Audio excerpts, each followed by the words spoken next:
Entrevistas Band News FM Belo Horizonte. Relógio virando, 10h04 agora na capital. Conforme a gente anunciou aqui desde o começo da nossa edição, a gente está recebendo hoje aqui nos nossos estúdios para nossa entrevista o André Dantas, superintendente de mobilidade da Prefeitura da SUMOB, Superintendência de Mobilidade aqui do município. Ei, André, bem-vindo, como vai? Bom dia, obrigado por nos receber. Obrigado. Pedi só para você falar um pouco. Isso, ótimo. André, a gente tá. Sua vinda é muito oportuna nesse último dia de janeiro, porque daqui a pouquinho vem a volta às aulas, muitos servidores também voltando, né, ao trabalho de uma maneira geral, e a gente já espera para esse fevereiro, sobretudo a partir da próxima semana, aquele fluxo mais intenso ainda aqui na nossa cidade. Gostaria de ouvi-lo sobre a percepção geral que a Prefeitura tem com relação à mobilidade aqui em Belo Horizonte. De que forma você caracterizaria a mobilidade aqui na cidade? Bom, a mobilidade em Belo Horizonte é muito similar àquela que nós encontramos em várias cidades do país, grandes metrópoles, né? E no mundo como um todo. Nós não somos diferentes, nós não temos problemas diferentes de qualquer outra cidade do mundo. O que é consequência de um modelo de desenvolvimento de cidades focado no transporte individual por automóvel e motocicleta. É uma longa tradição de privilegiar esses modos que são insustentáveis. Então, vira uma bola de neve. E nesta gestão do prefeito Fuad, nós temos adotado uma postura para criar uma perspectiva de futuro diferente, com iniciativas de investimento em transporte a pé, transporte por bicicleta e transporte coletivo. Então, o prefeito Fuad tem sido corajoso em enfrentar o problema que muitas vezes foi negligenciado. O prefeito Fuad é um entusiasta de medidas que vão resolver a longo prazo. Então, para isso, nós precisamos agir e tomar iniciativas, fazer investimento, e o prefeito Fuad tem atuado nesse sentido. A Prefeitura tem algum parâmetro, eu falo assim, algum índice que meça o tempo, sei lá, médio, né? Que a pessoa, que o motorista fica preso no trânsito, usuário do transporte público? Eu pergunto isso porque sempre quando a gente vê essas pesquisas de apps de mobilidade, muitas dessas pesquisas até globais, colocam Belo Horizonte numa posição muito ingrata, não é? Se não me engano, acho que o último do aplicativo TomTom colocava BH, estava na posição 40 e pouco entre os piores trânsitos do mundo. E entra ano, sai ano, quando tem essas pesquisas, BH não oscila muito. Fica sempre aí, né, nesse ranking que é muito ingrato. Sim. Bom, isso é, mais uma vez, uma representação desse modelo focado no automóvel. Então, a empresa ou as empresas que fazem esse tipo de pesquisas, elas usam dados de automóvel, né? Nós, sinceramente, nós queremos que as pessoas participem em atividades de forma eficiente como um todo, né? Então, nós temos obrigação até legal de uma lei federal, a Lei 12.587, que é a Política Nacional de Mobilidade Urbana, que nos obriga a trabalhar com as prioridades que eu falei: a pé, bicicleta, transportes não motorizados e depois transporte coletivo.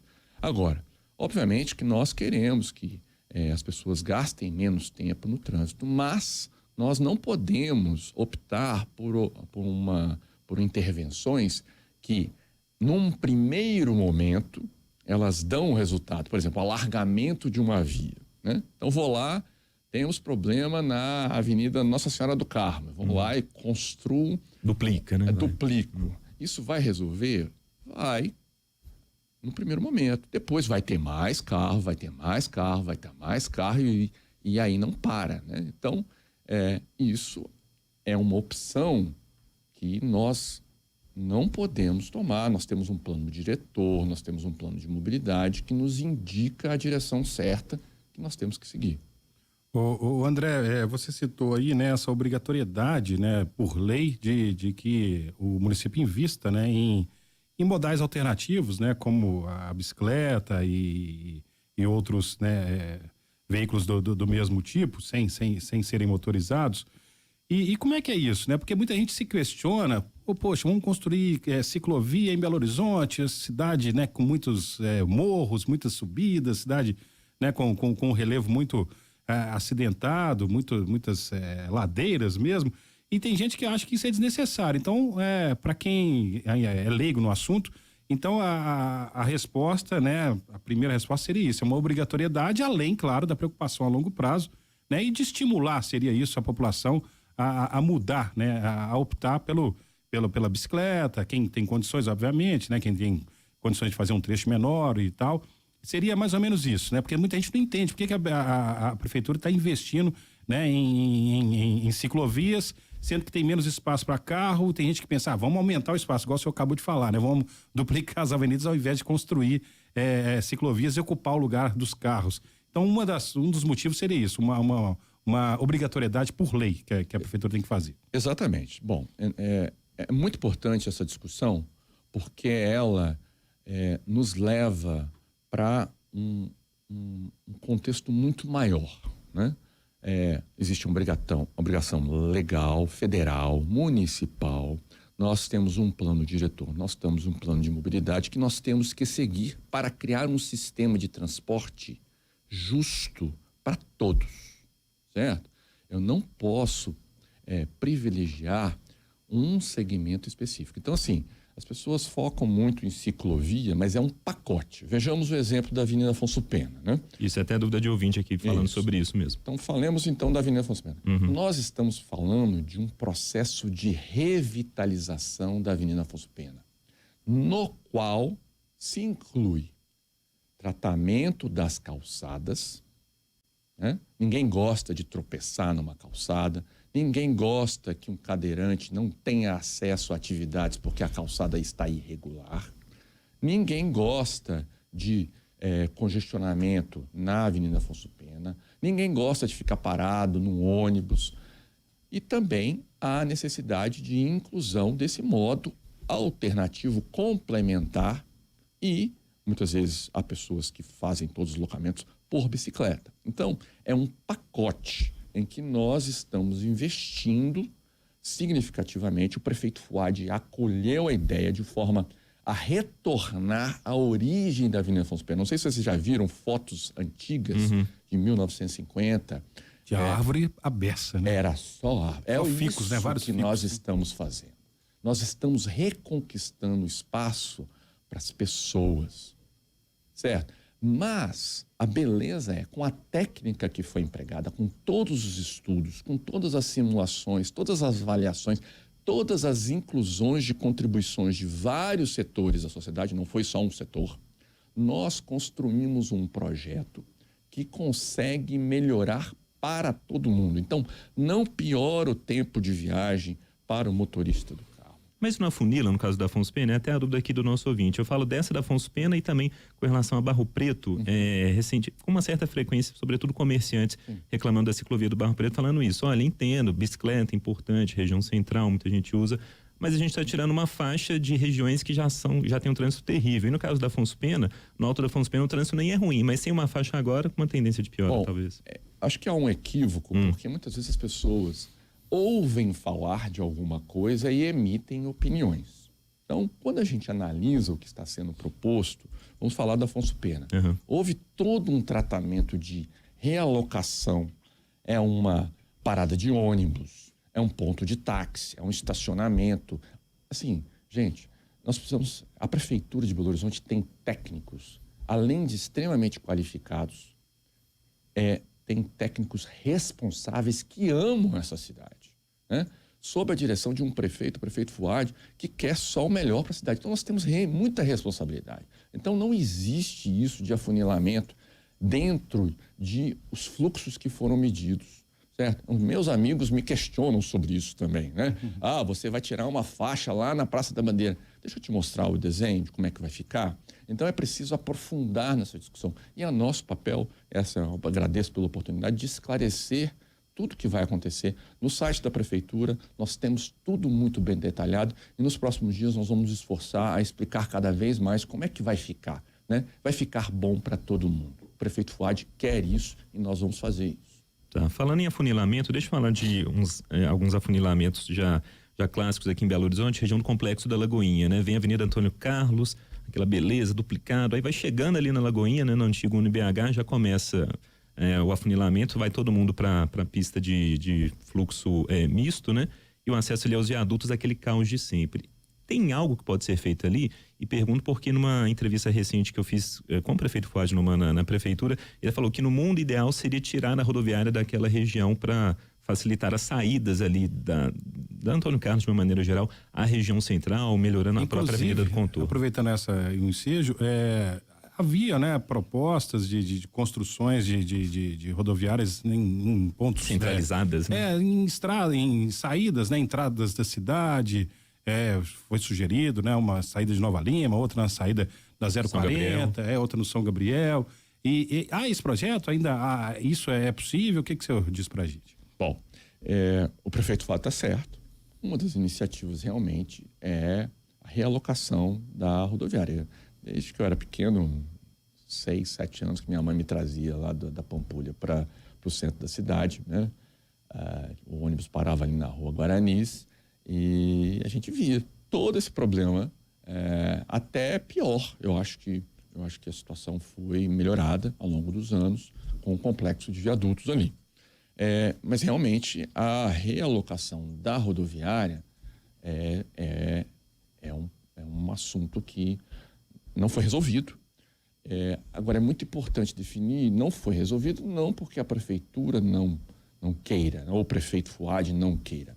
É importante destacar que o governo do estado é que tem a autoridade, a jurisdição sobre aquele elemento.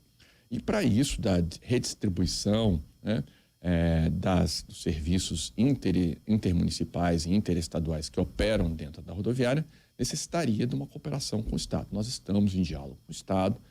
Agora, esse é um projeto de médio e longo prazo, que nós temos que fazer muitos estudos. Há implicações econômicas, porque a rodoviária atrai muitas pessoas, há um comércio ali, então tudo isso tem que ser muito bem pensado. Agora, não é só isso, né? Aí voltamos ao ponto anterior, que é transformar a mobilidade em algo muito mais sustentável. À medida que se reduz a necessidade do uso do automóvel, à medida que se investe em transporte coletivo, à medida que se investe nos outros modos de transporte, há uma redução da necessidade de investimento em viadutos, pontes, ruas, trincheiras, tudo mais, né? Agora, aquele afunilamento, então, da Antônio Carlos, aquele é meio sem solução, do jeito que está colocado hoje. Assim, vamos lá.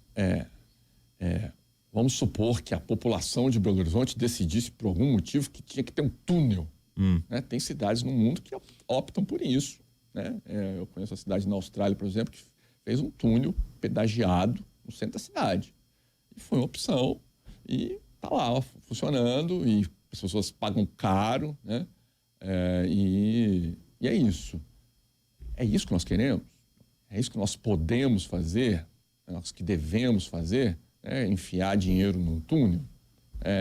Tem gente que advoga pela construção de estacionamento subterrâneo na Avenida Afonso Pena, né? Para atrair mais carro.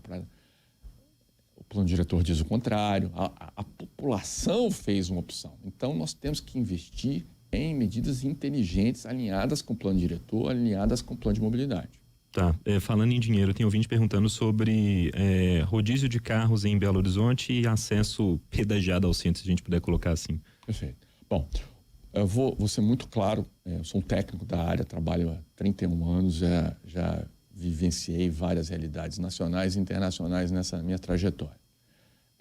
O rodízio é demonstrado, todas as cidades que adotaram o rodízio, que ele é ineficiente. E, na verdade, ele impacta numa situação pior. Né? Você pega lá São Paulo, as pessoas, ao invés de ter um carro, ela tem 2. Né? Para fugir, né? E o segundo carro é um carro extremamente velho, mais poluente, só piora. Então, Cidade do México teve resultados muito parecidos, tá? O pedágio, aí é uma discussão, o pedágio urbano é uma discussão muito séria, que nós temos que conduzir com muita responsabilidade, porque impacta de várias formas e nós precisamos iniciar essa discussão, porque o pedágio, ele é um instrumento previsto na Lei 2.587, a lei federal, mas não é uma obrigatoriedade, porque há consequências, porque encarece realmente o deslocamento das pessoas. E eu não tenho, no momento, um consenso na sociedade de Belo Horizonte que essa é a medida. E é bom lembrar, não existe medida salvadora, não existe medida que você aperta o botão e no outro dia está tudo resolvido. Tá? Ô, superintendente, a gente sabe, né? O senhor citou aí a cidade da Austrália, e para quem já teve o privilégio, né, e condições de visitar uma cidade grande, né, da Europa, por exemplo, vou me referir a Londres, por exemplo, que tem um sistema de metrô, talvez o melhor do mundo. A gente sabe, né, que para a gente melhorar a mobilidade, né, dessas grandes cidades, a gente tem que ofertar um transporte público de qualidade e eficiente, né, assim como acontece na capital inglesa, né? Em Londres, para qualquer lugar que você vai, tem uma estação de metrô que te leva, né? Tem uma linha de metrô que te leva. Aqui em Belo Horizonte, a gente sabe que essa situação de metrô e tudo é uma responsabilidade do governo federal e tudo mais, juntamente com o governo do estado, mas a prefeitura, ela tem autonomia, ela pode, por exemplo, sugerir PPPs para criação de novas linhas, construção de novas linhas, porque enquanto a gente não tiver, na minha opinião, de leigo, mas de que conhece um pouco o mundo, enquanto a gente não tiver um metrô de qualidade, né, que não incentive o cidadão a sair de carro, né, pelo contrário, que ele tenha um carro para passear no final de semana, né, que ele consiga se deslocar, ir para o trabalho, se divertir, para onde quer que ele que seja, tem um metrô disponível, aí a coisa começa a melhorar, né? Há alguma possibilidade nisso? A gente sabe, né, falando de metrô, fala em metrô, a população começa a rir, porque, né, o metrô nosso aqui é um trem de superfície e tudo mais. Há uma possibilidade nesse sentido, juridicamente falando, do município, né, se empenhar e lançar algum tipo, né, de ação desse tipo, de PPPs para criação de novas linhas ou não?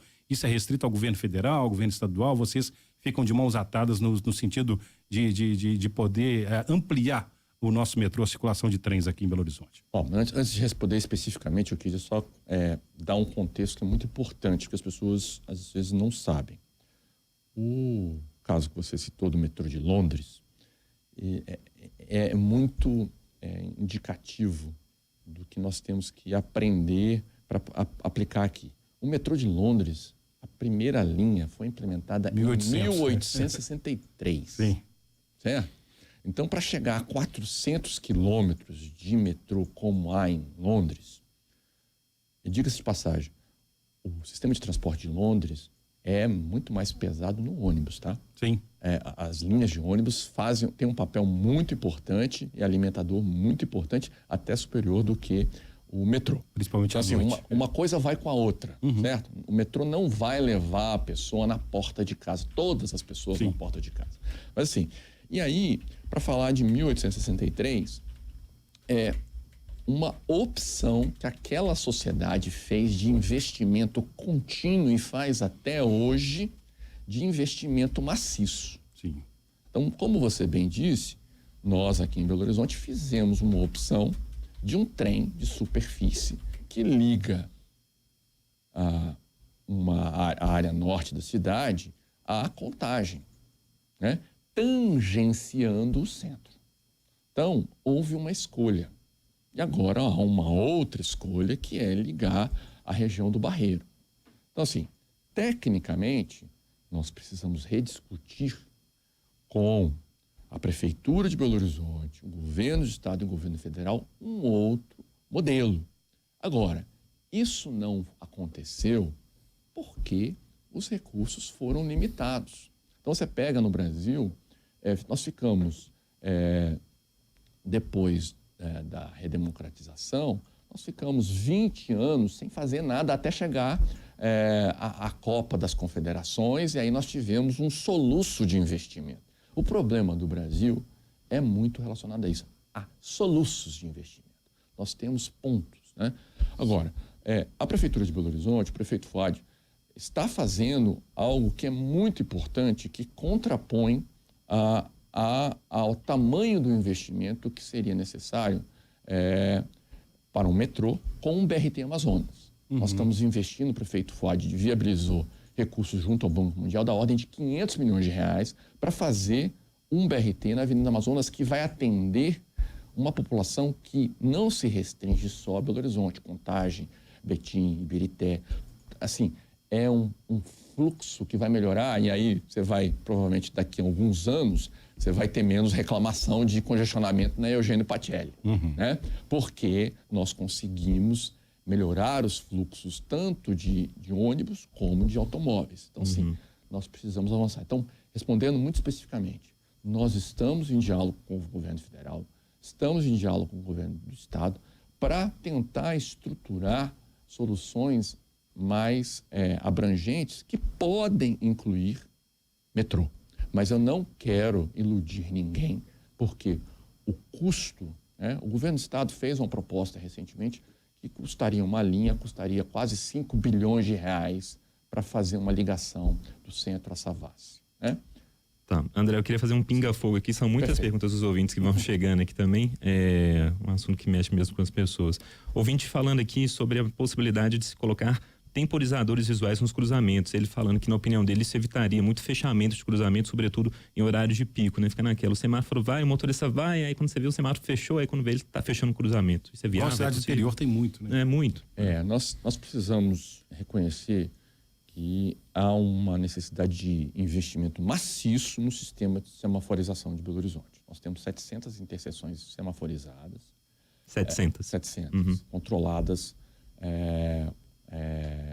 de forma, uma tecnologia que precisa ser atualizada, né? É um custo substantivo que nós precisamos agora, recuperando, com o prefeito Fuad, fazendo um trabalho que está fazendo de adaptação das condições depois de uma pandemia, né? Nós vislumbramos isso, estamos trabalhando junto com a BH Trans, nós temos que buscar recursos e fazer toda essa atualização. É possível. Às vezes as pessoas me mandam vídeos, olha que maravilha esse... Óbvio, a gente sabe que existe a técnica, né? O que muitas vezes existe uma limitação orçamentária, né? Não se imprime dinheiro, a prefeitura não tem, né, um cofre lá que vai lá e pega. Nós temos um orçamento que depende muito de receitas como IPTU, né? Então, assim, é possível. Nós estamos estudando e o prefeito Fuad nos incentiva a buscar de forma eficiente essas transformações. Ainda sobre o semáforo, ouvinte falando que a sincronia aqui do semáforo de BH é péssimo. Não sei se isso entra dentro do que você está falando. Sim, dessa necessidade de modernização.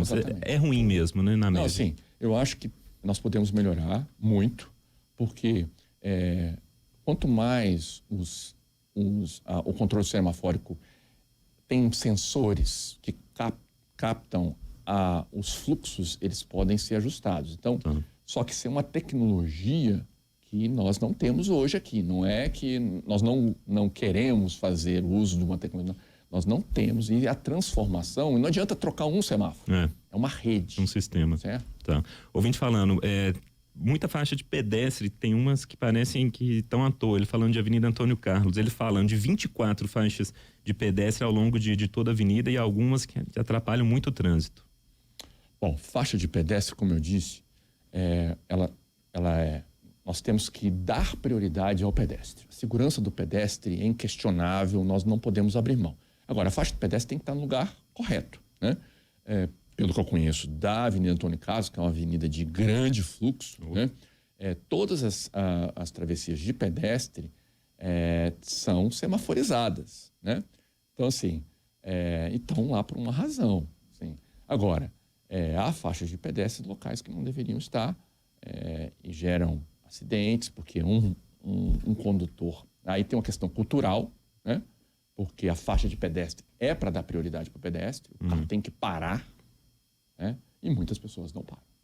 Viadutos do anel rodoviário, em que pé que estão, né, essas liberações de recursos e construções? Bom, é com muita felicidade que eu digo para vocês que as conversas com o governo federal, o prefeito Fuad tem se empenhado muito num diálogo muito profícuo com o governo federal, e nós teremos, eu acho que, satisfação de em breve anunciar a liberação desses recursos que são tão importantes para a melhoria da mobilidade de Belo Horizonte. O anel rodoviário na verdade, uma avenida dentro de Belo Horizonte, né? Com muitas implicações. Às vezes nós temos problemas, você estava falando agora aí, né? Temos problemas na BR-040 que vão impactar na Avenida Amazonas.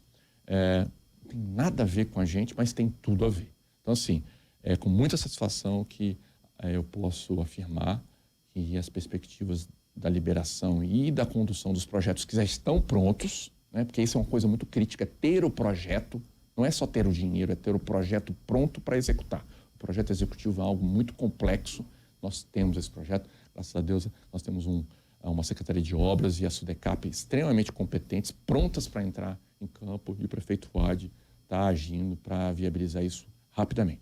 Ouvinte perguntando das obras ali na Cristiano Machado, na altura do Guarani. Ela, quando termina, eu não aguento mais esse trânsito aqui.